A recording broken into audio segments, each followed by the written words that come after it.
It has been a bumpy ride for the retail trade and food and beverage sectors this year, and 2025 appears set to continue the trend, despite optimism that large-scale anchor events and concerts can help create more buzz for the sector. Firms also say more can be done to develop homegrown events to attract visitors. Nadirah Zaidi has more. American superstar Taylor Swift's 6-night sold-out concerts in Singapore fulfilled not just the wildest dreams of fans, but also some local businesses. People were out and about and people were spending, and we experienced a slight increase in our revenue across, but between, if I were to put a percentage, between 10 to 20% across the different restaurants. But that love story quickly ended. The F&B sector shrank in the next 2 consecutive quarters due to declines in the sales volumes of restaurants, fast food outlets and cafes.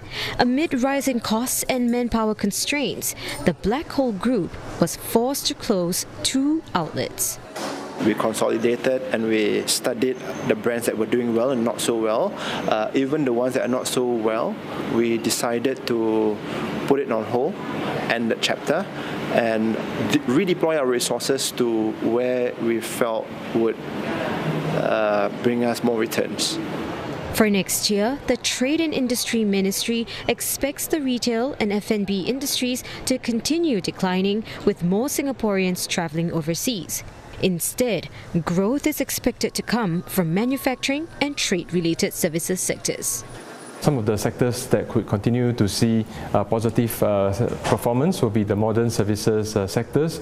I think this could include the finance and insurance sector, the business services sector, as well as the information and communications sector. I think these are likely to benefit from the continued emergence of AI. Still, local firms aren't giving up without a fight. For this event operator, it's tapping on breakout activities that happen during big events. A good example will be the Formula 1, because that will allow us now to reach out to sponsors to say, hey, do you want to do an activation around F1? Big MICE events that have been here year on year, that really allows everybody to play a part, to rally around the event and create micro events around it. He adds that besides waiting for anchor events to count on year after year, more could be done to develop homegrown events into international ones. I do feel that more opportunities can be given to local SMEs and local startups to create our own brand of events. We've been always franchising events from overseas, but what if we could have a Singapore branded event and everybody rallies around that?